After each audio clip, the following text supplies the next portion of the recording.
Eu chamo de Fundamentalista nazista tem que sofrer. não entendo isso. Vai lá, Francisco, fala aí. Francisco, Ok, tá me ouvindo?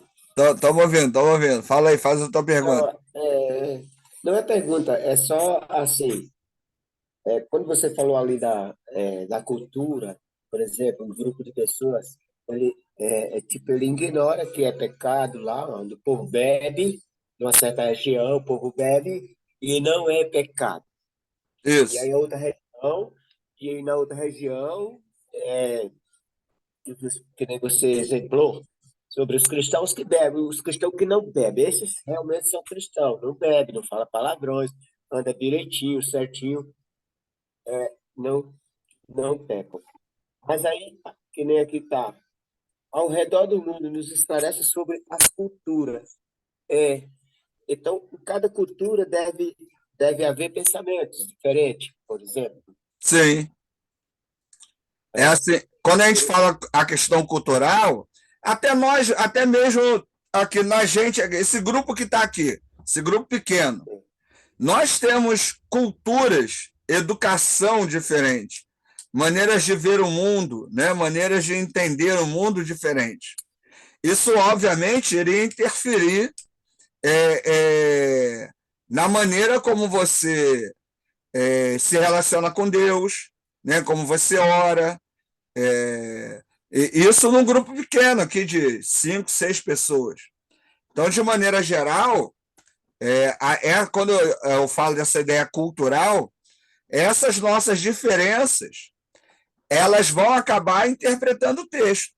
E como esse texto, né, não é necessariamente um texto muito claro, que mitos, lendas, narrativas, profecias, sagas, né, são textos que deixam a mente, né, fluir. Então, dá vazão para isso.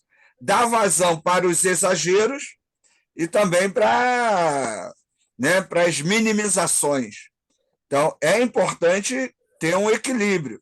Isso não é simples, né? Por isso que eu defendo a ideia de um processo constante de estudo, meditação, pesquisa, para que a gente não venha reduzir demais o texto ou ficar incluindo coisas que o texto também não está querendo falar, né? E esse é um grande desafio, principalmente em relação ao Antigo Testamento, que culturalmente é muito distante da gente, né? Entendeu? entender sim. E aí nos ajuda muito a gente refletir sobre todas essas relações, né? Que está escrito aí Sim. dentro, sobre as relações, né? Fica fácil de entender e melhorar o nosso entendimento, né? A Beleza. ideia é essa, né? Tá bom, tá legal. Não que nem Cristiano aí, pelo amor de Deus, né? O Já Cristiano não tem entra, jeito, você não. O expõe aí no Cristiano é, pecado. Cristiano é a alma perdida. Pô, só heresia, cara. Vou exterminar todo mundo. Ah, Tô meu brincando, Deus. pessoal, brincando. Tá tranquilo. É brincadeira, Vamos lá, Cristiano é vamos bom. lá. Vamos lá, caminhar para o final. Outro Eu exemplo. só, Sim. eu só vou discordar de você, Ricardo, quando eu acabar o seminário. Por enquanto, tá tudo certo. Falsão. Tamo A junto, maioria valeu. faz isso, a maioria faz isso. Ou fica calado, concorda que ali conseguiu a igreja, aí, meu irmão, aí é dízimo, é campanha de oração, é unção com óleo. E Ó, o São Paulo aí você já fez, tá? Não vem não não. fez, Eu tô mas eu tirando fui onda. induzido, E a tua filha ainda ficou pequena, tua filha. ao erro, é fogo. Vamos lá. Outro exemplo aí, né, a história do dilúvio, que aparece em diversas culturas ao redor do mundo. Na narrativa bíblica, essa história apresenta uma visão sobre a justiça divina e a importância da obediência aos mandamentos de Deus. Além disso, ela também nos leva a refletir sobre a relação entre o homem e a natureza e sobre os limites de nossa capacidade de controlar o mundo ao nosso redor. Assim, gente, para a gente, né, brincadeiras à parte, o grande desafio é entender que o texto ele não foi escrito para a gente. Ele foi escrito em uma época distante da nossa, em uma cultura distante da nossa, em uma língua distante da nossa, e em gêneros literários que não estamos acostumados. Porque, geralmente, quando você lê a Bíblia como um fato, e não como uma mensagem. E seria bom, nós que pregamos e damos estudo e ensinamos, realmente entender que nem tudo que está ali é um fato. Os fatos são mínimos, principalmente no Antigo Testamento, mas que por trás dessas histórias há uma mensagem. E aí, quanto mais próximo eu tiver dessa mensagem, melhor eu vou conseguir instruir as pessoas. E aí o meu ensino, a minha pregação, ela vai ser realmente algo libertador, edificante, e não alienador, né? Opressor, de estar ali levando as pessoas a seguirem doutrinas, comportamentos que o texto bíblico não respalda, né? Que estão mais para satisfazer o ego humano do que realmente seguir aí a essência do texto.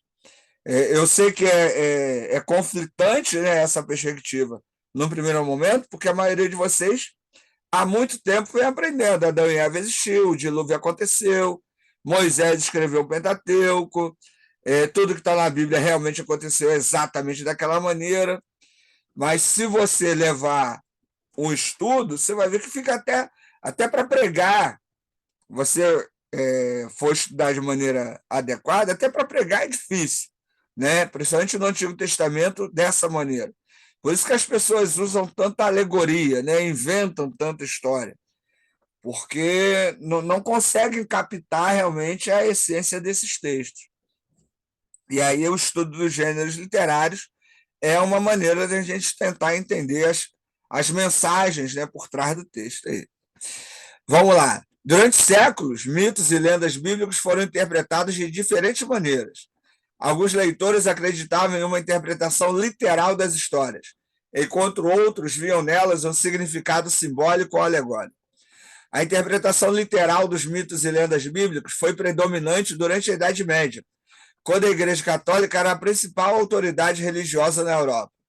Nessa época, muitos acreditavam que as histórias do Antigo Testamento eram fatos históricos reais, sem qualquer simbolismo ou metáfora.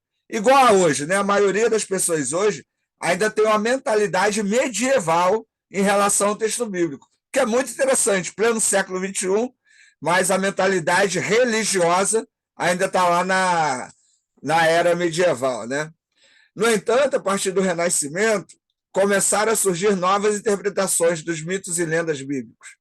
Algumas pessoas passaram a ver nas histórias bíblicas uma mensagem simbólica que podia ser aplicada a diferentes situações da vida cotidiana. Outros ainda defendiam uma interpretação alegórica, em que as histórias eram vistas como uma representação de verdades espirituais mais profundas. Vocês sabem, aí, o pessoal que acompanha as minhas aulas, né, eu sempre critico muito a alegoria, né? Porque hoje, em pleno século XXI, é uma leitura realmente ultrapassada. Mas, na época que ela surgiu, ela foi um avanço. Né? Então, a leitura simbólica e alegórica foi um avanço em relação à literalidade. Né? Então, cada tempo, você tem uma forma de ler e interpretar esses textos. E isso é interessante a gente perceber. Hoje, a alegoria ainda é muito presente. Né? Eu ouvi uma mensagem também recente, né? O pregador dizia assim: eu estudo muito a Bíblia, eu leio muito a Bíblia, eu sei muito da Bíblia.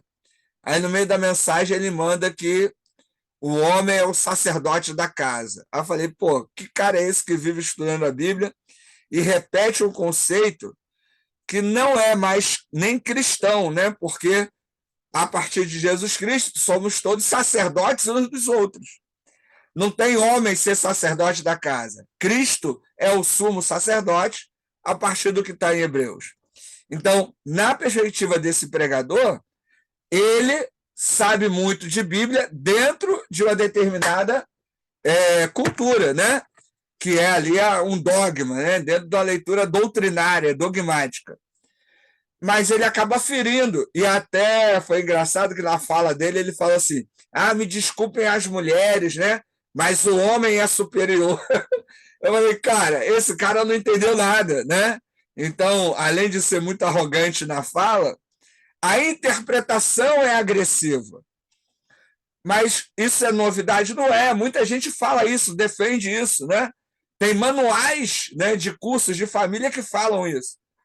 E usam o Antigo Testamento, onde a mulher era um objeto, para defender isso. Então, assim, é preciso ler, saber ler a Bíblia. E ler não é apenas juntar as palavras, né? Ler é interpretar de acordo com o contexto, a época, para quem escreveu, quando escreveu, né? Entender o objetivo do texto. Isso tem a ver com essa leitura dos mitos, lendas, sagas, todos os gêneros literários, né? Que estão aí presentes na Bíblia, né? Poesia. Tudo isso tem que ser lido de maneira adequada, para não gerar essa leitura opressora, né? Que até hoje muitas igrejas e denominações ainda oprimem as mulheres. O homem é sacerdote, a mulher trabalha, ganha mais que o homem, o cara está desempregado, não, mas quem manda no dinheiro da casa é a mulher. Isso é ridículo. A Bíblia fala isso dentro de um contexto, né? Dentro de um contexto cultural, histórico, diferente do nosso. Então, você fazer a mulher dar o dinheiro todo para o homem, porque quem manda é o homem. Olha que coisa opressora, né? E tem pastor defendendo isso. Pastor famoso aí no YouTube, né, no Instagram, que defende esse tipo de coisa ridícula. E usa a Bíblia. Então, é preciso saber ler, estudar, para não ter esse tipo de linguagem opressora. E ainda vai dizer que está pregando Bíblia, né? Que sabe Bíblia. Esse é o ridículo da coisa, né? Ricardo, Sim. ontem eu ouvi da professora, uma das professoras da IBD, ela falou para mim, não, ela falou na classe assim: eu até hoje ainda fazia umas pesquisas para preparar a aula, mas o Espírito Santo falou comigo que eu não preciso mais fazer isso. Ih, meu Deus. Não posso mais fazer isso, que agora eu tenho que fazer todas as minhas aulas têm que ser baseado só na Bíblia. Eu ouvi, irmão, o Espírito Santo falou para mim, não, tem que ser só a Bíblia, não pesquisa mais em canto nenhum. Aí eu Olha fiquei aí. olhando, né? Aí falei assim, ai meu Deus do céu, só vai sair bobeira agora.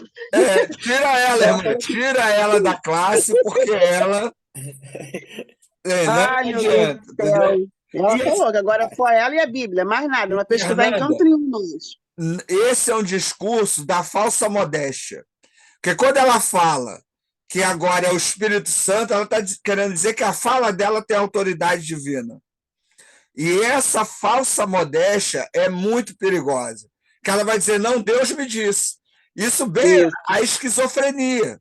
Esse discurso beira a um problema psiquiátrico.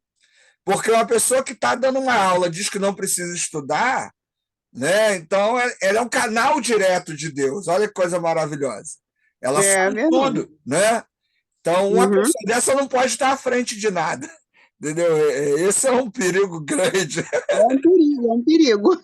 Ora para Deus matar ela, ou quer dizer, para Deus tirar ela. É difícil, é complicado, mas é comum pastores, né, professores de EBD, terem esse tipo de discurso. Parece que é um ataque ao estudo, né? Ainda em pleno século XXI, tem gente que alega que não precisa estudar. E a gente vê como é que está a igreja hoje, é por causa desse tipo de coisa, né? Porque é igual ao estudo no país, né? Nossos estados e municípios, né, estão do jeito que estão porque os governantes não incentivam a educação. Então, as igrejas estão do jeito que estão porque a educação nas igrejas também é falha, né? Então, a gente sofre. É um processo Uma outra cultural, né? uma vez falou que ela não é professora, né? Mas aí eu fui dando assim, eu sou professora da IBD, né? Ah, Aí eu fui dando oportunidade assim para alguns alunos, né? Para algumas mulheres para poder falar. E a outra falou uma vez que esse negócio de teologia, ela não tem esse negócio de teologia, não. O negócio dela é a Bíblia. Tá na Bíblia, tá na Bíblia. Aí uma outra falou para mim que as minhas aulas são muito técnicas, que eu levo muitas vezes muita citação, eu levo muita coisa assim que as pessoas veem que não está na Bíblia, que são muitas ideias, né? É muito técnica as minhas aulas. Mano, então, ó, o caminho é a igreja do Robson, né? Que o Robson é pastor? Não, a igreja, o Robson não é o pastor, não. O Robson é pastor auxiliar, mas é outro pastor. E vocês vão ser expulsos já já, então. Daqui a pouco. Então, é mais ou menos por aí, mais ou menos. Você tá falando expulso da É igreja complicado, é complicado. Daqui a pouco tá. Paz do Senhor Jesus, Ricardo. Fala aí, A paz do Senhor Jesus. capaz de ser Jesus. Outro bobão aí. Vai ficar sem igreja daqui a pouco, hein, irmão? O pessoal tá querendo me jogar pro escanteio, cara. Tá vendo? Vamos lá pra Shangri-La lá, irmão. Vamos ficar lá. Ó, não tem dinheiro, não tem gente, mas tem espaço lá, entendeu? O ministério é dinheiro, não. Pô. Só se eu parar de trabalhar, pô. Eu trabalho. Tem tiro, tem um monte de Ó, coisa. mas lá no Ricardo o risco é maior, cara. Lá no Ricardo não é de morte espiritual, não, é morte física, né? Exatamente, é isso aí. Ai, meu Deus. A morte é física. Valeu, Robson. Fala aí. Valeu. Tá dando oportunidade para seminarista, a gente fica falando essas coisas, cara. Fala, Francisco. Mas aí, eu estava ouvindo aí a fala da irmã, mas, na verdade, quando nós começamos a aprender no seminário, dá medo de abordar, de trazer uma abordagem assim diante de um povo que está tão acostumado, que nem na leitura, né? Que eles acham diferente quando a gente traz uma coisa boa, nova e certa. Porque, por exemplo, eu vou Sim. trazer uma coisa dentro do estudo se eu realmente aprendi e tenho certeza. Aí eu trago. Mas se não, É isso eu não aí. trago. Não, é isso aí. É. Porque, assim, se você levar o negócio sem convicção, é pior ainda, entendeu? Você leva um negócio diferente e sem convicção, é complicado. Mas, assim, gente, o novo sempre vai assustar. Pô, na minha igreja, que eu sou pastor, isso acontece, todas as igrejas que eu pastoreei, sempre foi assim. As pessoas, elas estranham, né? Porque a igreja, de maneira geral, ela é um ambiente da certeza. E, às vezes, se você leva a dúvida, então as pessoas estranham, né? Mas, assim, eu acho que a gente precisa ser honesto com a gente, com as pessoas. É óbvio, né, gente? O que eu estou apresentando para vocês aqui é a visão crítica. Mas, lembrando, tem lá a dogmática, tem a fundamentalista, né? Você não precisa concordar com o que eu estou falando com vocês, que cada um tem a sua perspectiva, cada um tem a sua visão, mas, seja a sua visão qual for, você precisa ter fundamento. Então, nas minhas aulas, eu vou estar sempre apresentando a perspectiva diferente daquilo que você conhece. Até porque não teria graça ficar repetindo o que você já sabe, né? Mas se você, não, legal, Ricardo, poxa, gostei de saber que tem essa visão, mas eu prefiro ficar com a perspectiva de que foi Adão e Eva que escreveu. Ótimo, beleza. Leia, estude, se fundamente. Por quê? Porque pessoas vão questionar isso, né? Não, Ricardo, eu acredito que Adão e Eva existiu, eu acredito que o dilúvio aconteceu exatamente da maneira como está na Bíblia. Aí você vai ter que escolher um texto, né? Porque tem 2 textos sobre o dilúvio. E eu acredito exatamente como está lá e tal. Ótimo. Estude, se fundamente, né? Não caia nesse discurso, né? O que a Fernanda falou é muito importante. Porque essa ideia de dizer que Deus me falou, cara, não dá. É igual quando a pessoa diz assim, isso é para a honra e glória de Deus, não para a minha. Cara, se é para a honra e glória de Deus, você não precisa falar. Se Deus te falou, você não precisa falar. Sabe por quê? Quando você está falando algo que vem diretamente de Deus, as pessoas sentem. As pessoas vão perceber. Quando Deus fala, o homem sente. Não tem, né? Quando Deus age, o homem vai sentir. Então, você não precisa ficar dizendo que, não sei o quê, não sei o que lá. Isso é vaidade, né? Então, a gente precisa o quê? É se preparar, estar bem fundamentado, né? Ter condições de defender as nossas ideias, de argumentar. Agora, esses discursos, eles são simplistas, né? E até muito vaidosos. Então, a gente tem que tomar cuidado com isso. Então, muita gente, quando... Eu acho que, às vezes, muita gente tem preguiça de estudar, né? Aí vai dizer que não precisa, que é Deus que está falando, que aí, né, tira a responsabilidade de lado. Então, é um perigo. A gente não pode fazer isso. Eu acho que é isso que é a grande questão. Nós não podemos ir por esse caminho. A gente não pode aí gastar 4 anos da nossa vida para, quando for para o púlpito, falar: Deus me disse na madrugada isso. Porque eu hoje, né, abri a Bíblia e Deus falou. Cara, então pega o diploma e joga fora, né? Então é fruto da nossa caminhada. Agora é paciência, né? Vamos ter visões diferentes e o legal é saber dialogar com elas. Esse é o grande desafio. Gente, acabou o nosso tempo aí. Fala. Quem ia falar aí? Lamentável. Lamentável o quê? A ignorância? É lamentável, lamentável. Lamentável a ignorância alheia, irmão.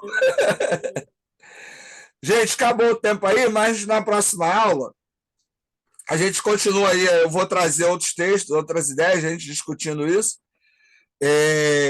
para estar desenvolvendo. Porque, assim, eu gostaria que pelo menos a gente tivesse bem massificado essa ideia da presença dos gêneros literários, né? E depois a gente vai continuar falando das tradições, e aí a gente começa estudando os livros, né? Tendo uma ideia mais ou menos do que cada livro quer dizer, né? E tal, e vendo as diferentes percepções, né? Da tradicional, dogmática, histórico-crítica e da teologia da libertação. Beleza, gente? Então é isso. Por hoje é só, pessoal. Como diria o Gaguinho. Beleza, Ricardo. Valeu, galera. Valeu, Ricardo. Tranquilo? Valeu. Depois Valeu. eu mando a aula gravada Pessoal. lá para vocês. Valeu.